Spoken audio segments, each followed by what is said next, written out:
morning on Mike's later on radio, he was talking about the IDF, and he had gone to the dinner, I guess, this weekend. Yes. He's an AM talk show person.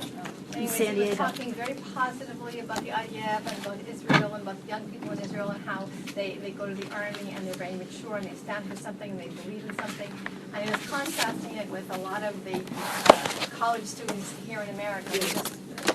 They get upset every time they have a temple or something, and they have no.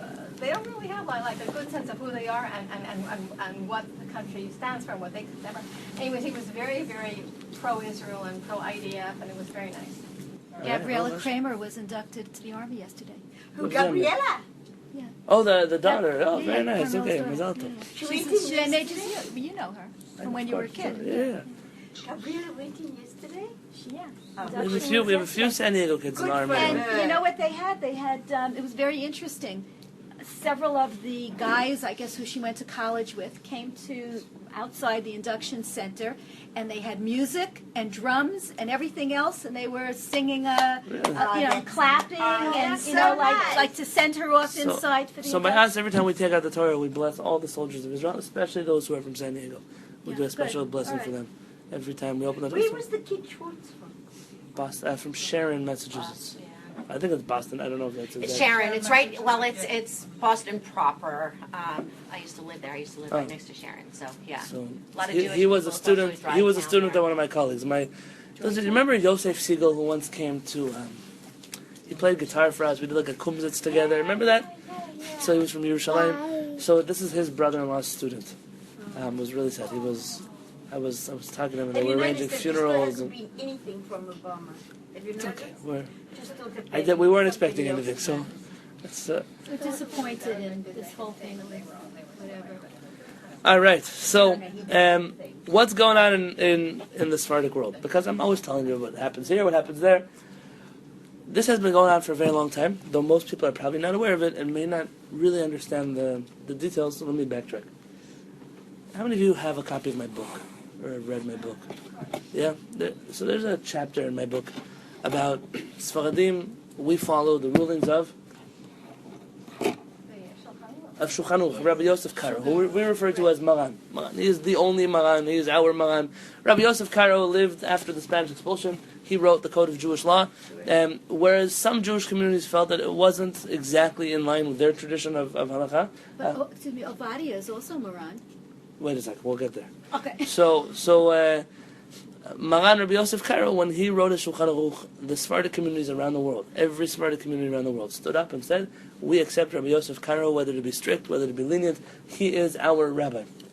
Who didn't accept it? The Ashkenazi Jewish community mostly felt that, and they were correct, that Rabbi Yosef Karo, as much as he tried to incorporate Ashkenazi traditions in the Shulchan Aruch, at the end of the day it was a Sephardic book written in a Sephardic country, and so the Ashkenazim accepted about 95% of the Shulchan Aruch, and the other 5% is up to interpretation. That's generally where you hear us, oh, we do this, you do that. It's really a small percentage of the Jewish laws that we differ on. Pretty much the unanimous rabbi of the Jewish people was Rabbi Yosef Karo when it came to halakha, to Jewish law. As countries develop and people develop and communities develop, there are customs that creep into play. For example, I just did a wedding between a Bukharian and Persian couple. It was a beautiful 2 generations meeting in a younger couple's life.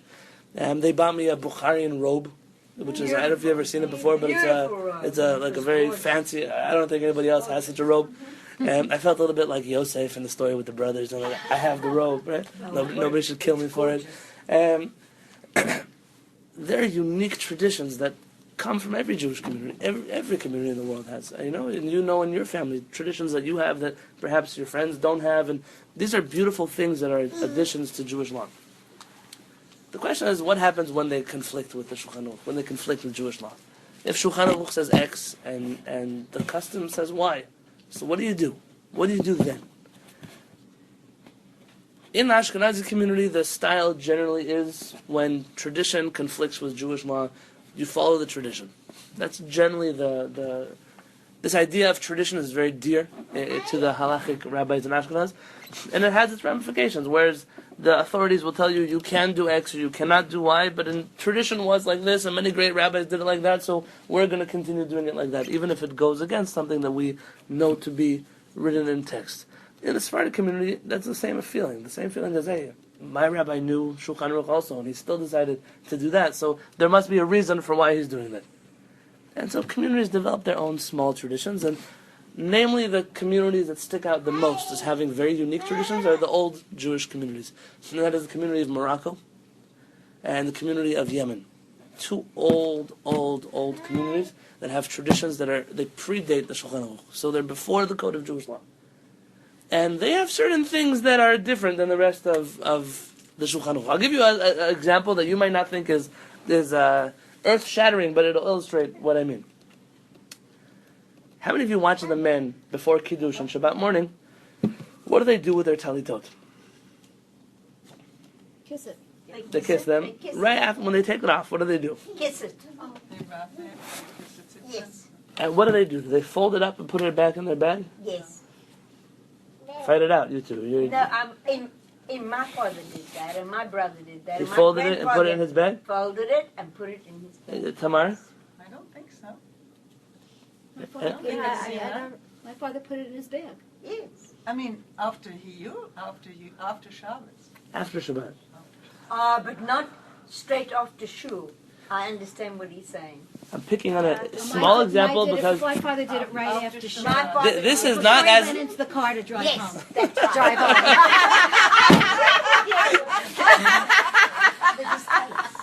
She says it as it is. And you know what? He did the same. So this issue... He went every Saturday. This issue is not as emotionally charged as, let's say, I bring up kitniot or having two wives or things like that.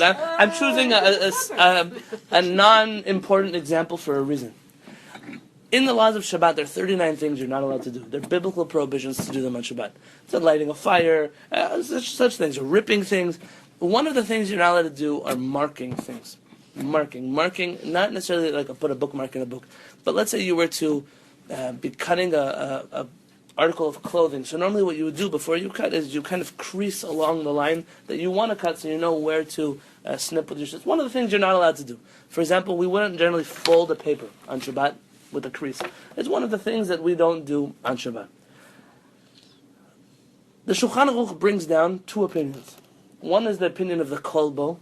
The Kolbo says, well, when it comes to talit, there are a few reasons why we're lenient about it, and you're allowed to fold up your talit on Shabbat. Who's the Kolbo? The Kolbo is a rabbi before the Shulchan Aruch. Before Rabbi Yosef Karo. Okay. Then he brings down a second opinion that says, no, you're really not allowed to fold your talit on Shabbat because you're folding it along creased lines that you're marking something in there, and you're preparing also for a weekday, you're preparing for a Sunday or a Monday, and therefore you're not allowed to prepare from a weekday to Shabbat. Rabbi Yosef Karo rules in the Shulchan Aruch, you're not allowed to fold your talit on Shabbat. But normally the talis is already creased, so you're not re-creasing it. It's already got the creases. So you're just folding it exactly as it was before. Yeah. So that's the difference. You're not making a creased line. Very good.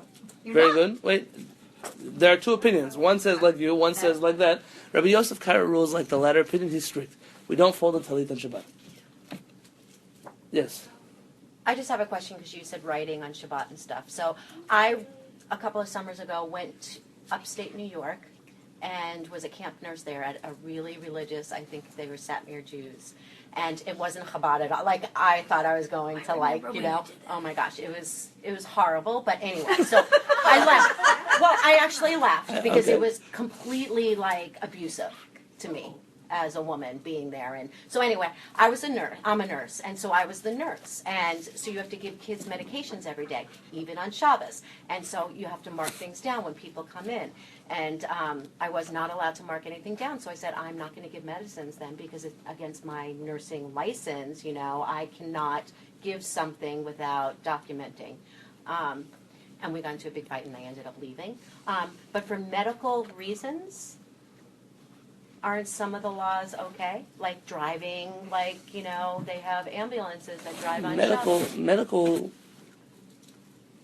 licenses to do things on Shabbat require a very thorough understanding of two things.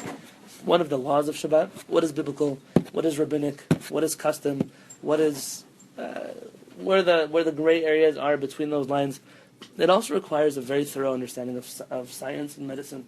To know what is considered life-threatening, what is considered non-life-threatening, what can wait, what cannot wait. It requires someone to be proficient in both. I'm not a medical professional, I'm just a rabbi, and therefore my answer normally in this department is, there are rabbis who are both. There are many rabbi doctors around, and they deal with this issue of Jewish law. What can I do? I had in my house, about 6 months ago, a young man who was a Jewish doctor in New York, who's also a very big Torah scholar. And it was an incredible conversation to have with him. What you can do, what you cannot do. I'll suffice it to say that anything that would put a life in danger, you're allowed to do in Shabbat. It's pretty much a blanket rule.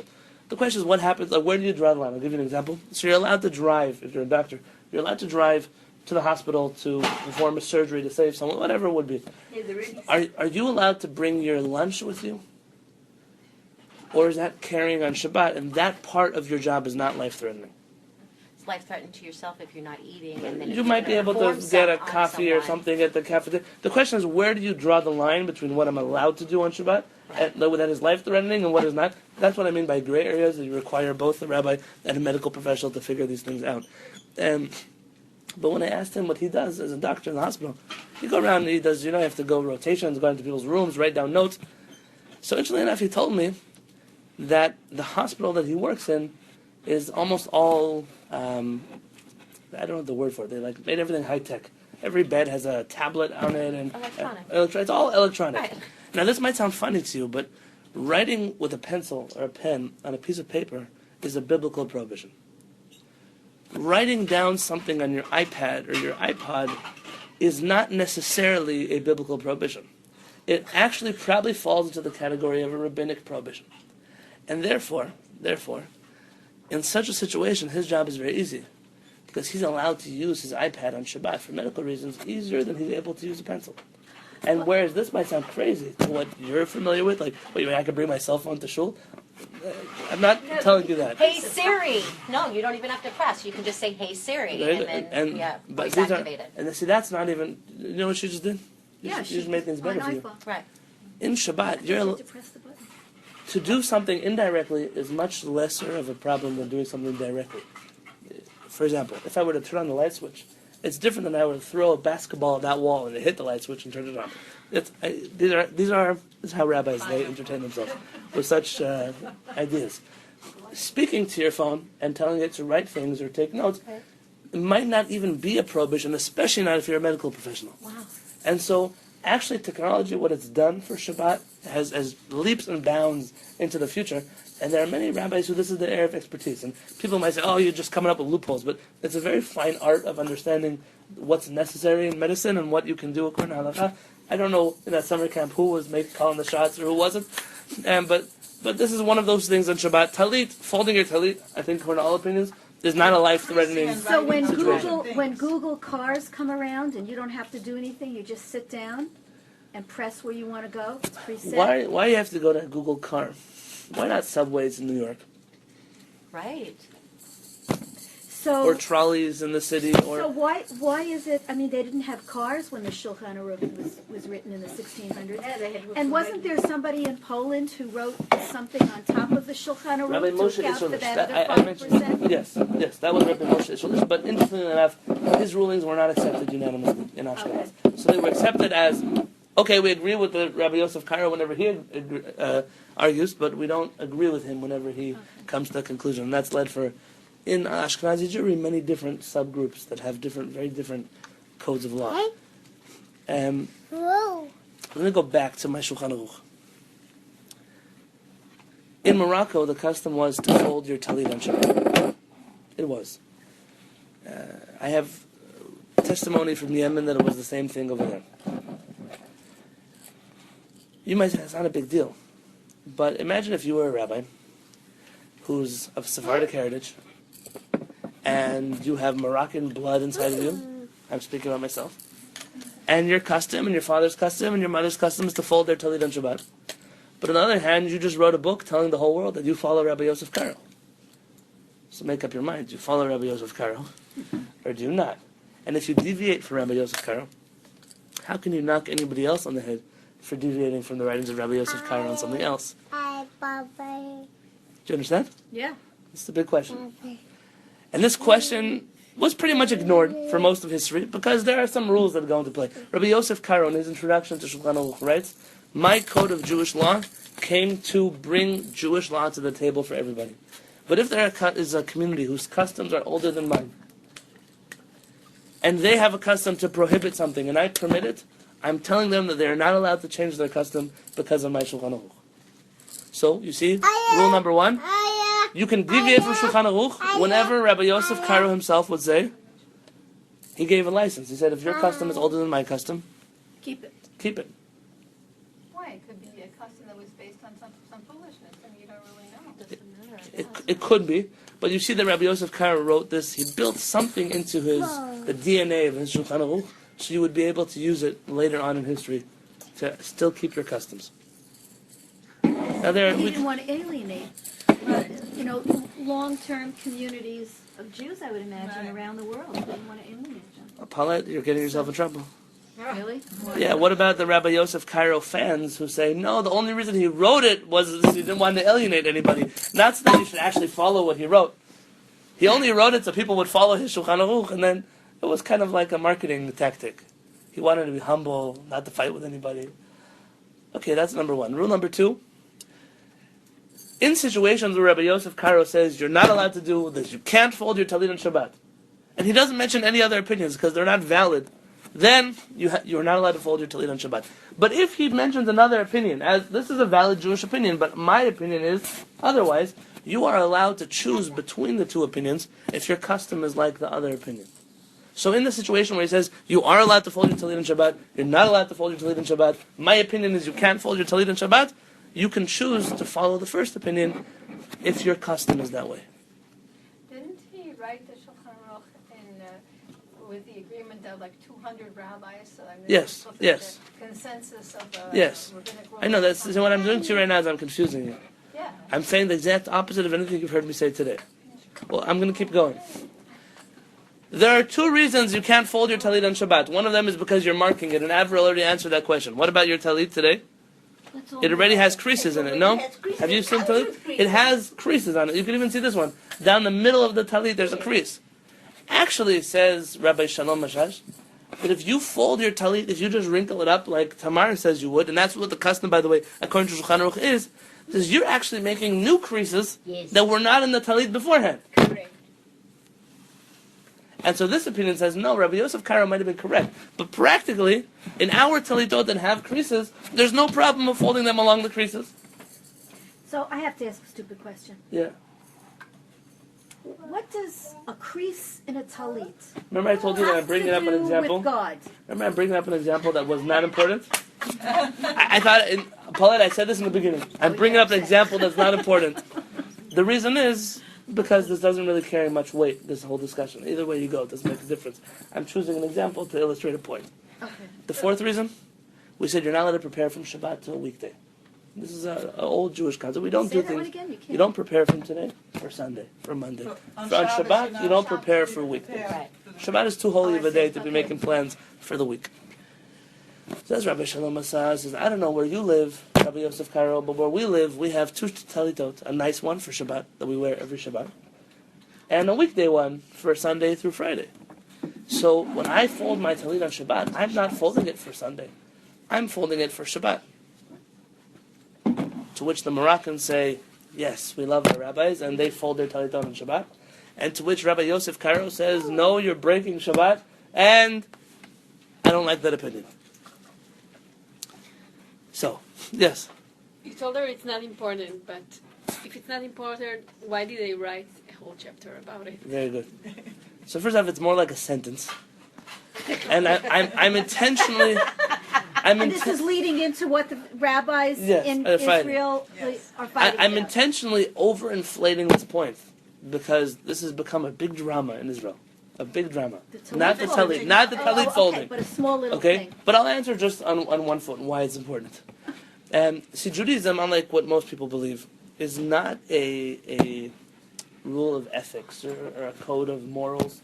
Judaism, most likely, at least according to our Kabbalistic rabbis, is a technology. And I'll explain what I mean. It's not Did fair you say to technology? It's not a code of ethics because it's that also. It's not just a code of ethics. Thank you, Tamar. You're right. It's not just a code of ethics. Not everything comes into so how does this make the world a better place? It's not necessarily always the point. Rather, when we look at the Torah, we say, imagine that I were to build a radio. A radio is a simple electronic device. We're not talking about computers or anything complex, just a simple radio. And I just have this chip and this board and this wire attaching here, and all kinds of things that have to be connected to each other. I'm doing 99% of I made 99% of the radio. I didn't want to attach that wire to that little piece. Who cares? It's a little wire. What difference does it make? But then I get upset when I turn on the radio and it doesn't hear anything. It doesn't transmit any radio waves. It doesn't pick up CNN news at 9 o'clock. I get upset. Why? How come the radio is not working? What's wrong with it? The idea is that the details of Judaism don't necessarily, that detail is not going to make or break the world of ethics or morals. It's not going to make necessarily your Shabbat experience holy versus not holy. But what it will do is it will essentially not let you pick up the signal that HaKadosh Baruch Hu is trying to send to the world. The signal of Shabbat. And if the people who understood Shabbat and received that transmission of Shabbat said, listen, I know you might not think it's important. There's a tiny little red wire that attaches from not even the battery, but from that chip to this chip. And if you don't have it there, you're right, you have 99% of the radio. But really you're missing a crucial piece. It's tiny, but it's crucial. And so when we look at the Torah as a wholesome picture, generally the details, they're not the most important part of it, but they could get in the way of things sometimes. And so that's where it's important. But such a detail like talit, that's what will make the difference between me Such a and detail like a small wire, that's what's going to make the difference? Is it a small wire? Yeah, I'm telling you it is. It is a small wire. Why are you willing to accept that a small wire that's worth not even a penny is going to make a difference inside of a radio? But who decides that it's a small wire? I mean, it's the person that wants everyone to follow that rule is deciding that it's a small wire. And so therefore separating people from who is following that and not following that, therefore creating a war against Jews. Well, that's not the word. That's not the word. That's not the word. Bringing it. You asked the question of why is this important for Shabbat. You're right, in the sense of does it make my Shabbat a more uplifting experience or not? No, but that's not the only part of Shabbat. And so we do have details, and details sometimes look like they're trivial at best, but these details are part of a much bigger system that's supposed to bring a certain feeling to the world. But God is such picky, He doesn't do this thing with the talit, so I will not... No, who said that there's any retribution for that? Come. I think it's a matter of sensitivity. She's going to come soon. The more spiritually practiced you are, so to speak, or knowledgeable or whatever, the more sensitive you are to details being there. And if you, it's like it's steps on the whole long road. Okay. So the more refined you get, the more every detail makes a difference. If you're not refined, then the big picture is the big picture. But I think the more refined you get in any subject, the more you can tell, this is not quite as good as this is. That's how I see it. I don't know. Now, this being said, this is not the war. The war is not on can you fold your talit on Shabbat or not. That's not the war. The war is as follows. When Rabbi Yosef became the chief Sephardic rabbi of Israel, he set out on a crusade. I use the word crusade not lightly. The crusade was, believe it or not a political crusade. I'm not here talking about his political side of it. I'm talking here purely about his halachic Jewish side of him. He saw a Sephardic world which was crumbling. A Sephardic world which came to Israel, was challenged, attacked, assimilated. He saw a Sephardic world that had many different cultures and traditions, and felt that the best way to unite everybody was to standardize everything. And you can argue if that's a nice idea or not, but he felt that to standardize the Sephardic Jewish community, to make one standard, would unite everyone. We'd all be able to eat together, we'd be able to pray together, we'd be able to observe things together. It would make for one standard that would represent everybody. Everybody would lose out a little bit on your folding your talit on Shabbat, big deal. But we'd all be able to say, hey, look. You want a good email? Yeah. Definitely no. Go.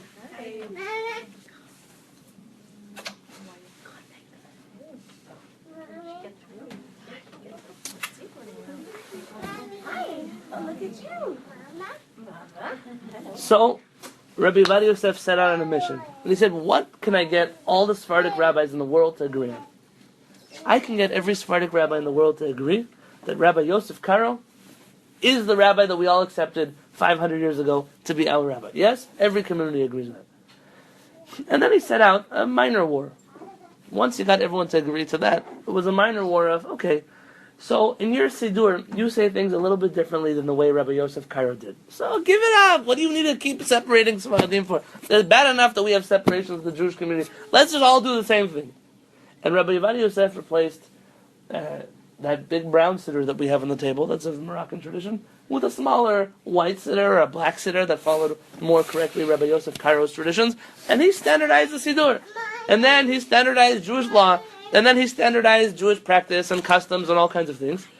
And essentially he got the whole Sephardic community to unite under one banner of, we follow Maran Rabbi Yosef Karo.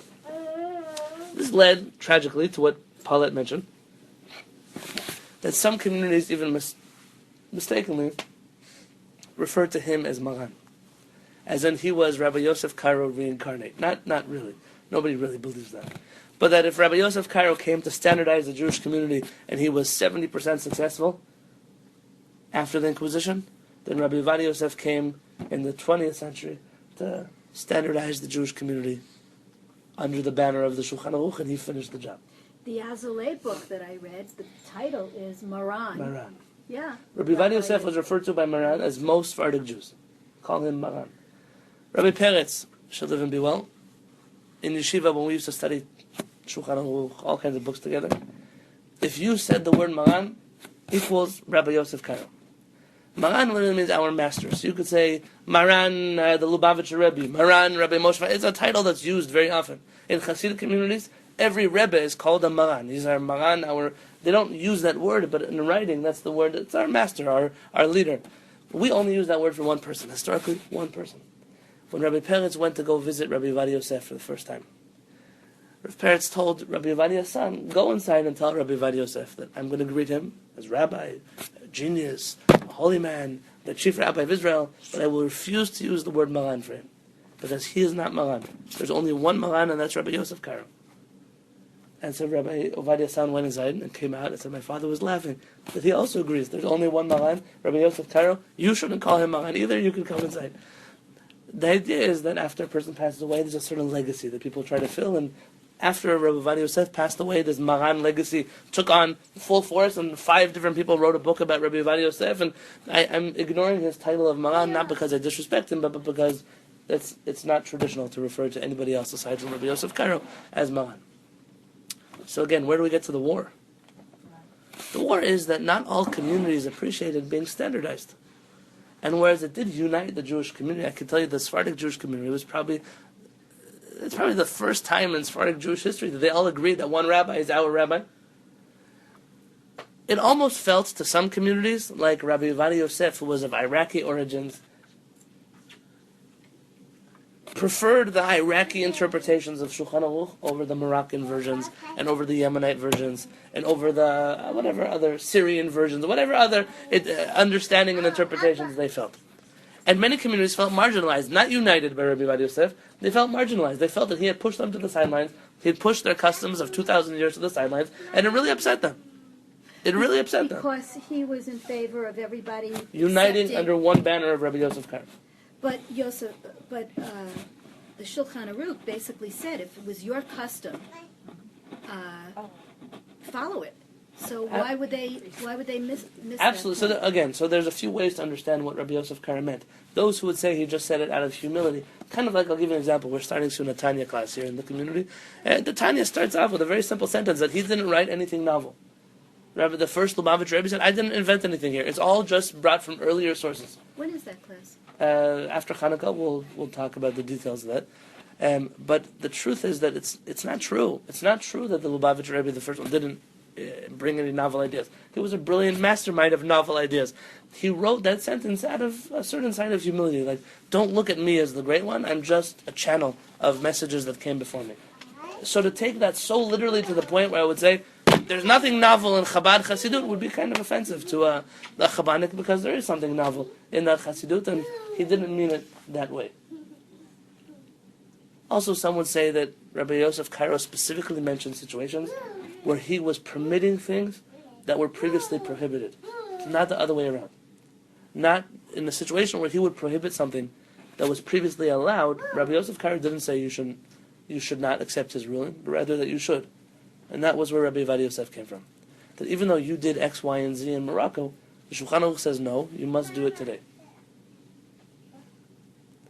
So there are two camps of Sephardic rabbis. Those who love this approach of uniting under one banner, and those who could not handle it because it made them feel that one, we're being marginalized, and two, when there's one central leader and one central role, you end up losing out on individuality.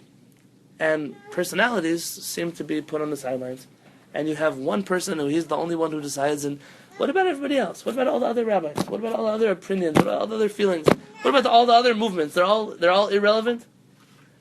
It made for a war of Rabbi Yavad Yosef's entire career.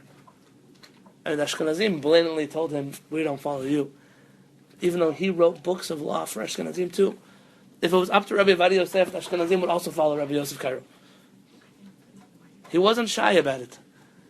I thought Ashkenazi did follow the Shulchan Aruch. That was my understanding. Not to the extent that Sephardim I see. do. Oh, okay. I mean, if you would ask Rabbi Yavad Yosef, you put him up against the wall, and you'd say, Rabbi Yavad Yosef, what's more important? Ashkenazi Jewish tradition of 5,000 years or 2,000 years, however long, or one Jewish people united under one rabbi and one book?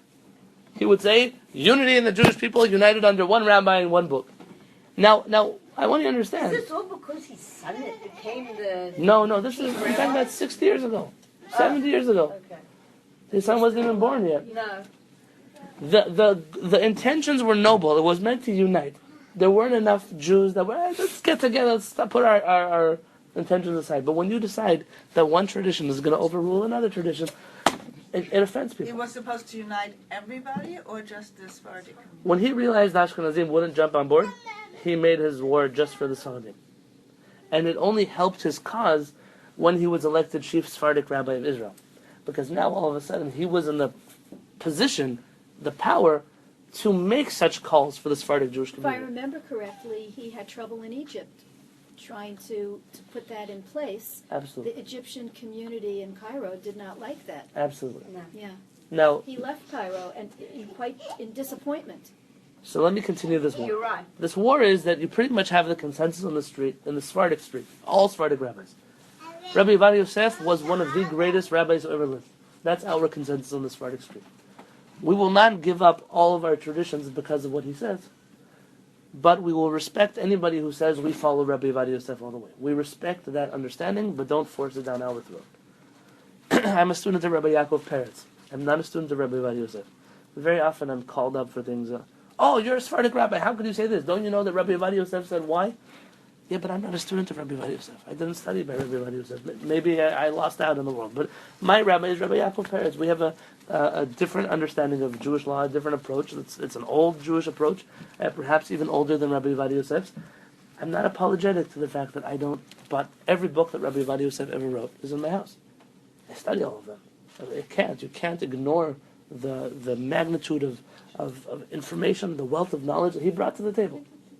But he's not my master. He's not my... I hope you understand what I'm saying. Not Moran. Yeah, not my Maran. So how many different Sephardic groups are there? How many... So, Does it depend where they came from? Like from Morocco, from Yemen, from Iran? yeah, so you have as many Sephardic groups as there are Sephardic countries.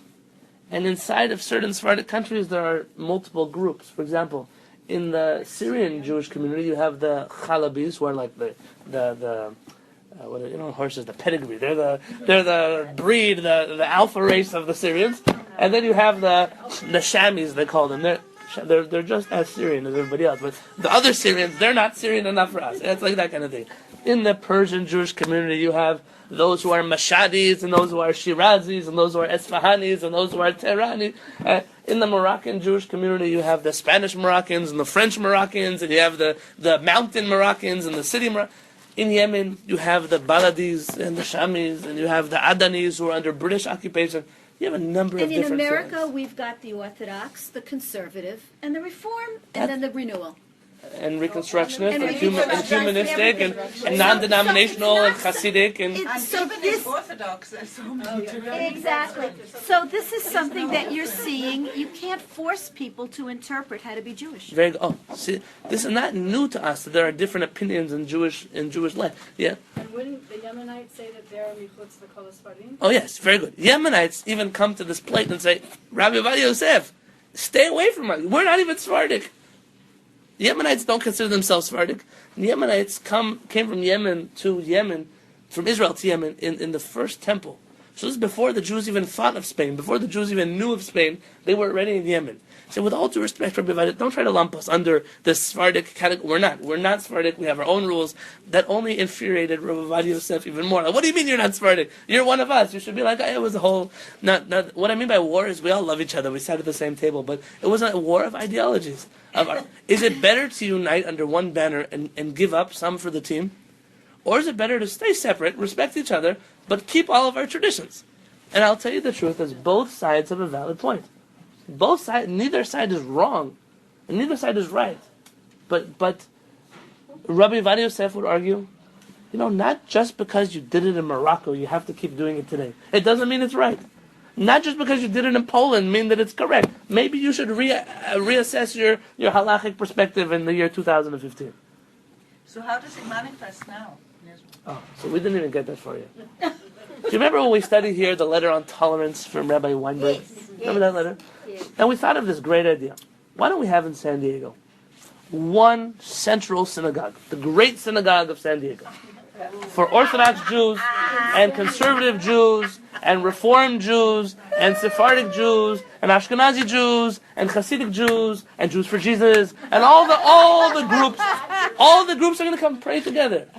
They'll be sponsored by the Federation. Nobody will ever have to fundraise for your own synagogue because there'll be one central fund.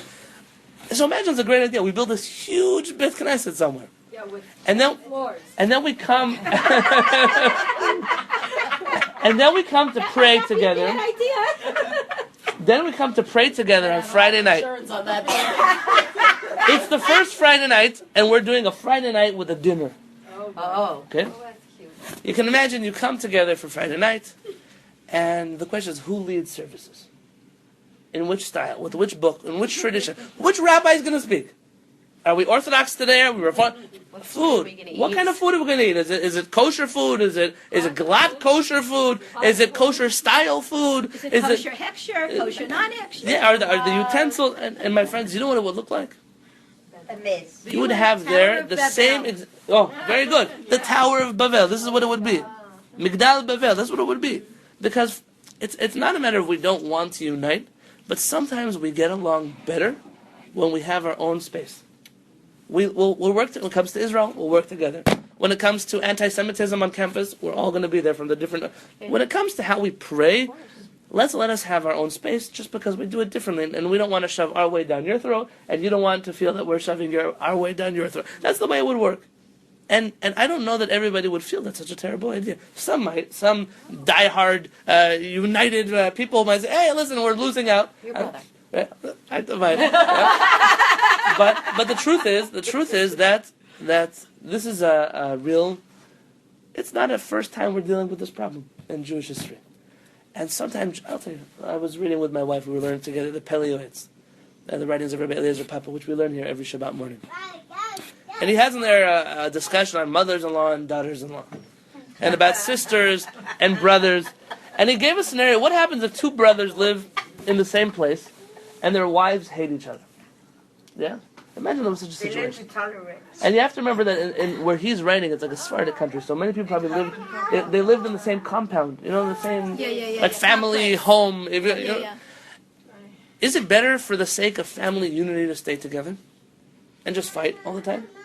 Or would it be better for you to just relocate to a different place and see each other less, but have a better relationship because you don't have to deal with each other? Well, before the advent of psychologists, they probably stayed together.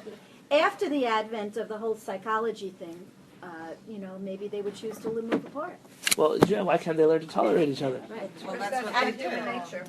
The Chinese do it that way. Sometimes though, You say, listen, it would be great if we could work it all out together. It would be great if we all sat down, all the different denominations of Jews, and figured out, we're not leaving this table, even if it takes us 300 years. We're not going to leave this table until we iron out one path that we can all agree on. But the chances are it's probably not going to work.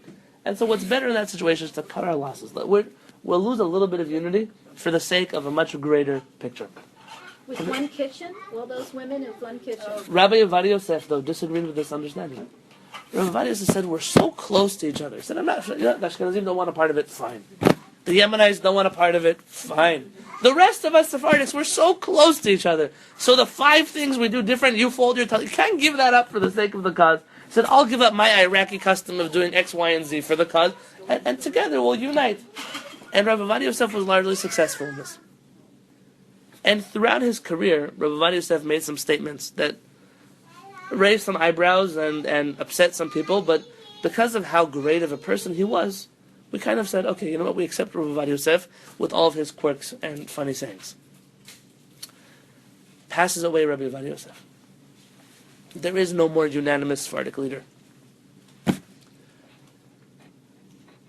In his family, the sons are fighting over who's the next Sephardic rabbi. Oh, they haven't chosen one? They're still in court, beating each other up over the will. One of them, in his father's lifetime, was elected as the current Sephardic chief rabbi. Remember Rabbi Lau, who was here? His counterpart is Rabbi Yitzchak Yosef, the son of Rabbi Yosef. He's also the son of Rabbi Yosef, who has the most extensive literature. He wrote as many books almost as his father. And so it's considered a scholar on a certain level. He has other brothers that get along with him and kind of accept it. Hey, listen, he's the rabbi. Our father chose him, he chose him. What can we do? But the truth is that he doesn't carry the weight that his father carried. His father carried this weight of, I am the Sephardic chief rabbi. I united the Sephardic front. I fought the Sephardic war. And I was largely successful. And even those who didn't agree with me don't hate me. We just disagree. Rav Peretz and Rav Avadia were close. They didn't agree with each other. They didn't agree with each other, but they respected each other very much. Rabbi Peretz once told me that anybody who follows Rabbi Yosef, he has on who to rely. He was the greatest rabbi in the generation. So why, if he's the greatest rabbi in the generation, why do you follow it? Because I'm not a follower. I'm a leader in my own right. Yes. Why does it have to be that it has to be all or nothing? I mean, you could find elements that are common to all the Jewish people, but you still have to, it doesn't work to force everybody to be exactly the same. So what if it's not forcing? What if most people got on this bandwagon because they liked the idea? Did it work? No. Yeah, it did. It did. It did. In the Sephardic world, it did. It did. It did. You have even you have the Yemenite, you have this, you have Moroccan, you have all different. But we all pray together. You pray The idea is, together, can we but do this on a you much know larger scale? Marlene, I'm going to be honest with you now. You want to be the honest truth? Yeah. You here are sitting here learning with me. Yeah. Do you know how many people would never sit at a table with me and learn? Not because they hate me. They don't hate me. No. I'm not talking about those who do hate me. No, there are those, yes. But just Nobody because hates you. you represent a Nobody certain hates you, branch they of just like Judaism. I know. I represent a certain style. I speak in a certain way. I sometimes throw ideas out there that other people don't appreciate.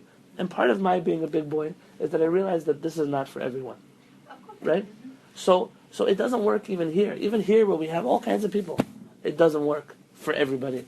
So to think that I can get a lot of people on board, everybody, probably not. No, never. Even his sons couldn't get on the same page. Why would you expect that all the Sephardic world would get on the same page? Have common cores, but don't think that it's the ideal that everybody should do just the same thing. I don't think it's that. Marlene, what siddur do you use? Koran. What nusach? Ashkenaz. Who else uses an Ashkenaz siddur here? Not Hasidic or Art Sfarad. scroll. Art scroll? Yeah. You also Art scroll? Art scroll has a nusach Ashkenaz siddur, right? Which all the Ashkenazi communities today in America use. Pretty much all of them, or the Koran. It's pretty much what they're fluctuating between. Do you know that the Art scroll siddur is not a real Ashkenazi siddur? Do you know that? No. If I were to pull siddurim from you from Germany and from Galicia and from Lithuania and from Russia and from Poland, they have very different styles in there. Some say this on Mondays, this on Shabbat, some say this on Purim. Art scroll decided, when nobody was looking, to standardize the Ashkenazi siddur. The Koran isn't even exactly the same as the Oh, that's my point. My point is that Koran standardized things in Israel. So they standardized them differently. But when you think that you use this Ashkenazi Siddur, it's not truly an Ashkenazi Siddur. But Art Scroll made a decision. It's better for us Ashkenazi Jews to unite under one Siddur than it is to have 300 different kinds of Ashkenazi Siddurim. Were they successful? No, my wife doesn't use that Siddur. Tamar doesn't use that Siddur. I don't use that Siddur. But were they largely successful? Yeah. Sure, the big communities in town here that are Ashkenazi all use the Art Scroll Siddur. So were they successful? No. To a degree. So Rabbi Ovadia Yosef was successful to a degree as well. But that's business. It's not a business. It's an ideology. If I understand Rabbi Ovadia Yosef, at the time, what he took a look in Israel and what he saw in the Sephardic community was that they were getting pushed and shoved by the Ashkenazis who dominated Yeah. from day one Yeah. of the state of Israel. Correct. And he kind of grew up in that environment. And I think as he, passed his bar mitzvah and he was discovered by people that he was a brilliant Torah scholar and he understood everything. And when he got into place, I think he wanted to take his own people, so to speak, and offer them something, some kind of umbrella that they could all stand under. Is my understanding correct? Because I read about him. On a nationalistic, ethnic level, the Sephardic world loved Rabbi Ovadia Yosef. He was like, I'm sorry to use such a not correct example, but he was like the Sephardic Martin Luther King. Yeah, he gave them an He umbrella did to for stand us, under. myself included, what no one else was willing to do. He put us back on the map. Yeah, exactly. And he said, stop pushing us to the side. We might be different than you, yes. We might be, but we have a tradition that is just as old as yours. And we are strong just like you are, and we are Jewish just like you are. Correct. And he fought a war that he was, in that regard, all the Sephardic Jews rallied behind him. Everybody. But I wasn't saying he wasn't successful, he wasn't wonderful, and it's true. He did bring up the whole consciousness of Sephardic Judaism as something very, very good. But does strength really come from uniformity? I don't think so. And you could have strength, you could have unity without having uniformity, and you could have the common core, but not every. And I agree with you. And that's why my tradition is not uniform with Rabbi Ovadia Yosef's. But now look at today. Today, this is the war. See, we made it like a quarter way through. This is the war.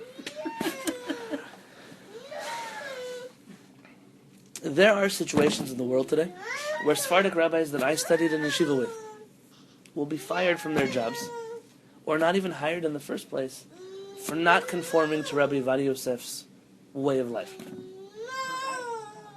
Understand what I'm saying? Rabbi Yitzchak Yosef, the son of Rabbi Ovadia Yosef, I myself watched him in a YouTube video. He was speaking in a synagogue in New York. I saw this video with my own two eyes. And he proudly said, I was in a synagogue in Israel, and there was a rabbi there who said a halakha not like my father. And I told him, take it back. You have to follow my father. And he said, I will not because I'm right. He said, so I told the president of the synagogue they must fire this rabbi. And they did. He said, because only an egotistical person could say that they know more than my father knew. Oh, he's the egotistical person. Wait. Understand. It's people. It's not Judaism. It's just human beings. Wait. They happen to be Jewish. I want you to know that I'm not saying this to denigrate Rabbi Yitzchak Yosef. Today on the radio, Rabbi Chaim Salam, who's a dear friend of mine, and a former Knesset member in Israel, was asked, do you demand from Rabbi Yitzchak Yosef to apologize for statements he recently made? So he said some pretty harsh words, like, I don't even need his apology, he's not even a rabbi for us. Right? I don't prefer to speak that way. That's not my style. That's not my approach. Rabbi Yitzchak Yosef is his father's son. And he was the chief rabbi of Israel very much because of the graces of his father. And he was put into this position as a person who is the predominant perpetuator of his father's tradition. Is he still the chief? He's now the chief Sephardic rabbi. Yes. But when I look at him, I don't look at him as the Sephardic chief rabbi as much as I look at him as he is the chief rabbi of all those Sephardim who chose to unite under the banner of Rabbi Ovadia Yosef. And when I put him into that context, he's not as evil as you would think he is. He's fighting the fight of his community. But, here's the but. When it comes down to numbers, it's a numbers game. Rabbi Ovadia Yosef was a Sephardic chief rabbi who came from which country? I told you? He's Iraq. from Iraqi descent. He's an Iraqi Jew.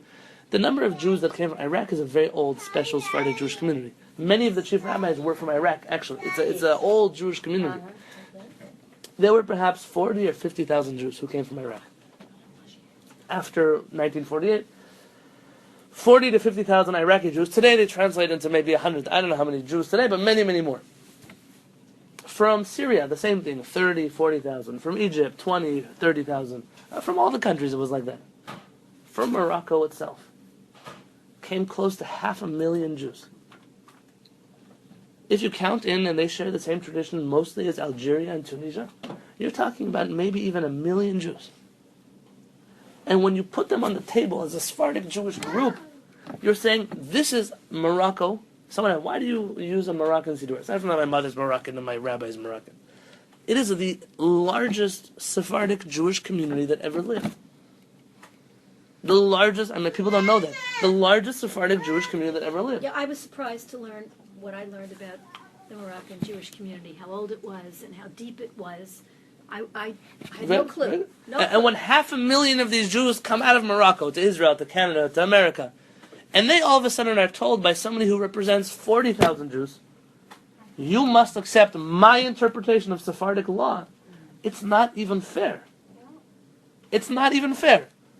Why should us, the big ones, bow down to you, the small ones? Now, yes, this might be a little bit of pride. There's sure a lot of pride in here. A few months ago, Rabbi Yitzchak Yosef was on the radio, Rabbi Yonatan Halevy, and he said, I don't know why these Moroccans are so stubborn. They want to hold on to their traditions. He said, they sing nicely in the synagogue. Let them keep singing nicely, but why can't they follow normal Sephardic tradition? Normal. That's not Where do right. you differ? Tell us where you differ from what he says. Details, like Like folding the your crease. talit on Shabbat, I see. right? Details. So give us a few details, just so we know. They're small Give details. us small As a details. chief rabbi of the Sephardic community in Israel, this is so Inappropriate. small-minded, and so kind of not. Yeah. No, I think we're not doing justice. Forget about rabbis, when you feel, and forget about egos for a second, when you feel passionate about something, and I'm sure if we brought up last week's topics, we were talking about, should we let refugees in, should we not? Just put it into context. When you feel, not because I'm right, but because this is an objective truth, I feel that I need to tell you that too, and not just tell you, explain it to you until you get it. Not because it's about me being right. It has nothing to do with me. It's because I'm fighting for my freedom, I'm fighting for my rights, or I'm fighting for the other person's right, and it's an ideology that's really strong. Happens to be we might not be passionate about, well, do I crease my tzitzit this way, or do we pray this way? But we're talking about nuances where all of the Torah is being based on that, where the rabbis are saying, no, the Moroccans excuse your great numbers, but that's not what it means. So it's not a matter of like, oh, it's my father, it's my ego, it's you got to follow me because I'm in charge, as much as objectively we're trying to figure out what's right. Now, obviously, we're on the other side saying, well, there could be different ways of being right, all on the umbrella of right. But for somebody who says, no, this is objective truth, so objective truth is black and white. But then it's And very that's- hard to be in a position like he is, where you're supposed to represent or be the leader. Tamar, of- say it stronger. Say it stronger than that. As the chief Sephardic rabbi of Israel, does he have the right to perpetuate only his father's Sephardic Judaism? Or does he have an obligation? This is what Tamar is That's the saying. question. Is he representing Does he have an obligation to be everybody? the umbrella Sephardic chief rabbi? Yes, the latter. That's what he was elected But for. that's not what the job has turned into. Meaning Oh. he's inheriting something that... In comes my piece of There paper. you go. My piece of paper. 10 days ago, there was a political campaign in Israel. All the elderly Sephardic Moroccan rabbis in Israel signed a proclamation. They're all here. It's some big names over here. I believe one of these is even Rav Perez's son. And it Okay. shouldn't just be the Moroccans. I mean, there are obviously also Syrians. Yes, and- you're right. Specifically the Moroccans. The Moroccans have been, he keeps targeting them because they're very proud. Moroccans are very proud of their Well, I just want to say something. Moroccanism. I just want to say something. What? Just because he's the son doesn't mean he's as bright, has as Qualified broad at all, of a right. vision and everything else, even though he had I'm going to tell you about training his and son. whatnot. His son is a brilliant Torah scholar. Brilliant. His son doesn't carry the vision and the magnitude that his father carried. He Or the also, people skills. also doesn't have... No, see, Rabbi Yonatan Halevy had some pretty bad people skills too. Rabbi Yosef was famous for getting on record and cursing out people and saying, this rabbi is like a donkey, or whatever he would say, right? But see, that was our reaction. Our reaction was, it's very funny, like, when you would love somebody, so when he says funny things, you kind of just, okay, like, what am I supposed to do with the fact that Rabbi Yosef called Rabbi so-and-so a donkey? I don't know, what am I supposed to do? But when Like Donald Trump, everybody loves him and he's insulting everybody. To be fair, he doesn't always work with everybody. I struggle. But when his very son, much that he would say something like Me that. too. right, but That- listen, that's because Right. it's a culture, different it's a culture. It's true. But when his son steps up to the podium and he'll say the same thing, this rabbi is a donkey. All of a sudden you look at him and you say, excuse me, you're not your father. You're the donkey. You don't have the right to say, we're not going to give you the same with a silver lining treatment that we gave your father. It doesn't work that way. We're not going to respect it the same way. And so, 10 days ago, the big guns of Moroccan Jewry in Israel signed a proclamation. Pass it around.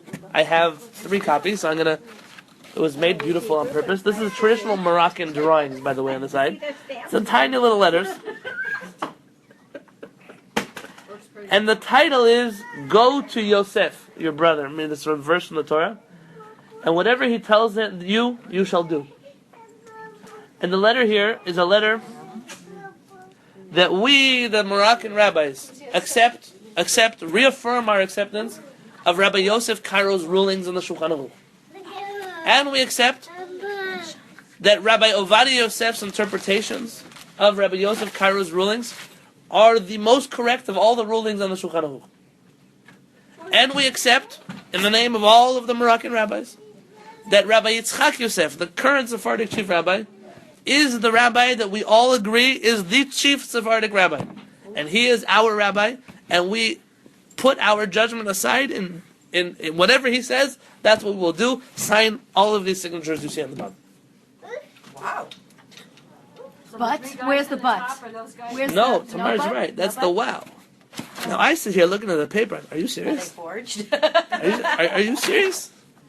So you're against what they did. I'm not against it. I respect. Shocked. I respect, by the way, the fact that so many see, if they have this many rabbis rallying behind one person, that means that rabbi clearly carries weight. Rabbi Yitzchak Yosef, by the way, I should let you know, I have all of his books in my house too. I just last week spent my last savings for this month buying his newest set of books. I respect him very much. To put out a letter that I bow down to everything that he'll say, and I wouldn't put that letter out about most people. Just my style. But this means something about him. Though Rabbi Amsalem on the radio today would argue, why did they never have to do this for his father? Because Rabbi Ovadia Yosef carried this weight in his own right. He didn't need people to sign proclamations that they agreed with him. He didn't need people to get politicians to sign things and rabbis to sign things. But the truth is, So what you're saying is the war is over. what I'm saying is the war is pretty much over. And I today, not by Rabbi Ovadia Yosef or his family, but by rabbis who supposedly represent my tradition, have been marginalized. And I'm sitting here like 2 margins away, and I'm saying, wow. We don't even have the backing that we thought we had. They caved in. They caved in. Yeah. Now, could I start speculating? Most of these rabbis hold jobs that are due to the grace of Rabbi Yitzchak Yosef. Yes, Well, that's true. hello. That's true. But I'm not going to turn this into conspiracy theory. This is the truth. The truth is that even in the proudest of Sephardic communities, the war has already been fought and won, and now it's just sealed in stone. And where does that leave me? It leaves me on the side. And I've never been You're afraid. probably not the I've been On the side, what do you mean? not the only one. I could fill up another paper of signatures like this, right? To conform, yes. I mean, even the rabbis that we would say, oh, look, that's the Moroccan rabbi. We look up, now he also signed on to join the But you're bandwagon. not a rabbi in Israel. You're a rabbi here, and you Sure. don't have So to. do you conform? No, I don't. No, I he don't. does not But conform. I don't conform. Does he look like a conformist rabbi? Hello. What? My shirt doesn't even Teasing conform. you. You should know some days. But this paper, it means a lot. It means that it could mean, Marlene, it could mean that there are more people that disagree with us than agree with us. Not in the sense of, again, folding your Tallit on Shabbat is not what's facing the Jewish people today. That's not what I came to speak about. But whether uniting and giving up your individuality is more trendy and more important than keeping your own individuality and finding a way to unite despite the differences, it seems that the first option has won. And it seems that most people, obviously we're among friends here. I'm preaching to the choir. I'm among peers. Yeah. But it seems like the Jewish street, and I specifically brought this example of Moroccans because, like my wife said, Tamar pointed out, there are many. I could bring the Yemenites and the Syrians. I brought the Moroccans because historically they were the ones most valiantly fighting Rabbi Ovadia Yosef's efforts. If they fell, on this the Torah says, Ech naflu giborim. Look at how the brave giants, how they fell. They also fall in battle at the end of the day. It's a bullet, it's a sword, it's a fight. And does it really make a difference?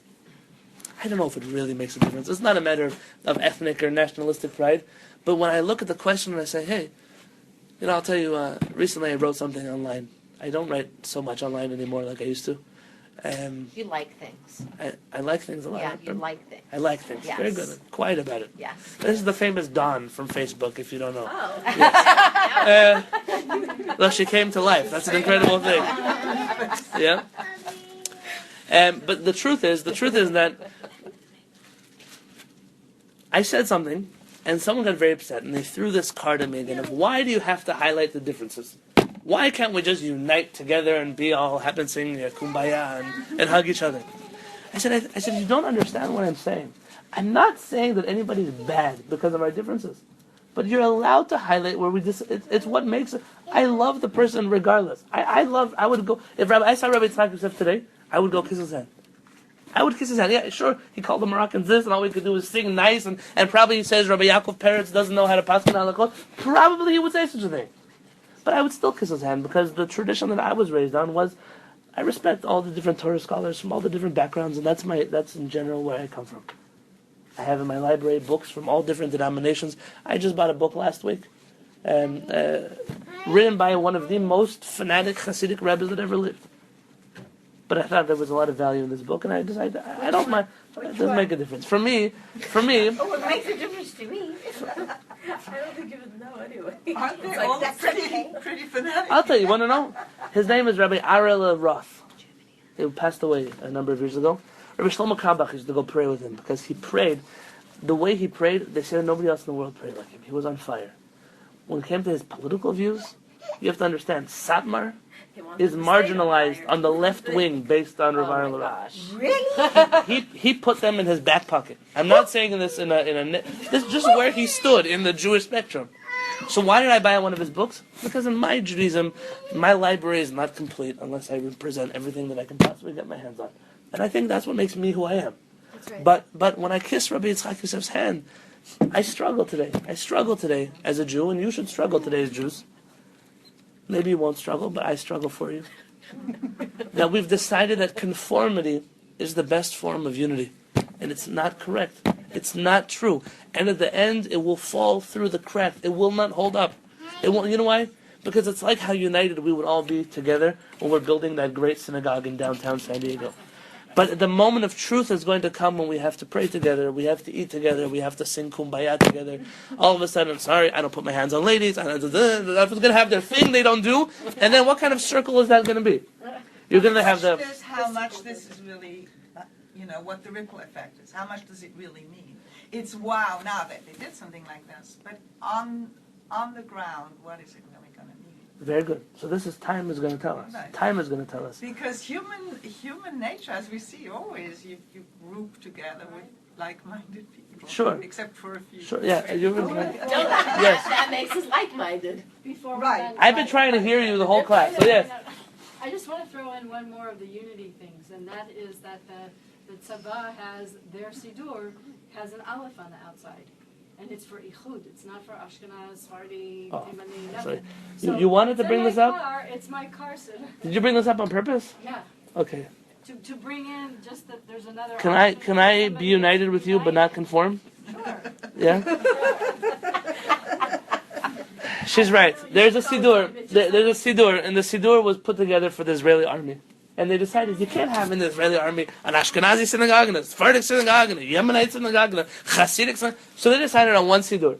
Rabbi Shlomo Goren, of blessed memory, put together a Siddur which was called Nusach Achid, the United Nusach.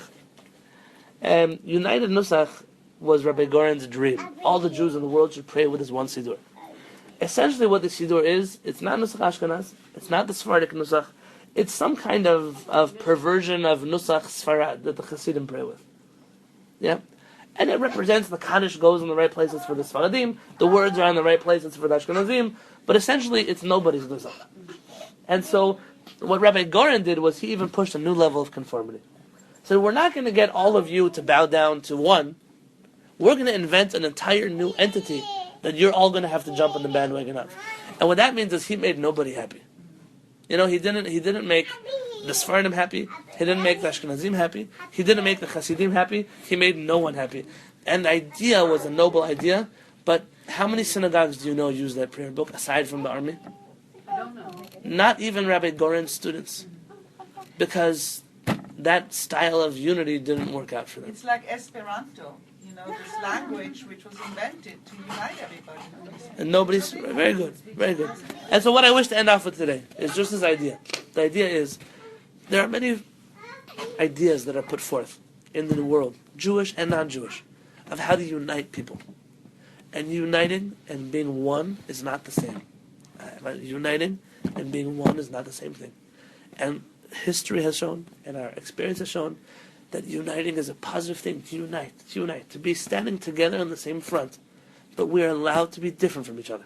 And we're allowed to be individuals. And we're allowed to have our own beliefs. And when someone says, are you a Democrat, are you a Republican? You can say, I'm neither and I'm both.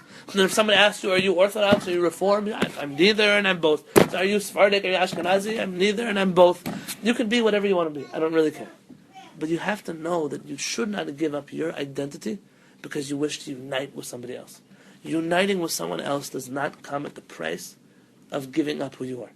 And if I live in this world to just pass this message on, I am happy. That's all I came to do. Then I'm asking you that after this letter, I'm not crying. I'm happy to see so many rabbis uniting. I just wish the price they paid was not conformity. And I'm asking you that if we lost the dozen rabbis that are on this page, that you make sure that a dozen of you step up to the plate and say, we're not going to give in, not because of Rabbi, you can follow Rabbi Yitzhak Yosef too, but don't give in on the idea. The idea behind it is the only way to unite is to be the same, and it's not true. It's not true. We're allowed to do things together and to say, I need my private place, I need my private synagogue, I need my private living room, I need my private library, I need my own space to be me, but when we're together, I'm going to be happy and civil and nice. I'm not going to fight you, but let us be together. Well, we're not being the same. And let's pass that message on. I hope that message will bring a lot of good and true unity to the world. Everyone have a beautiful day.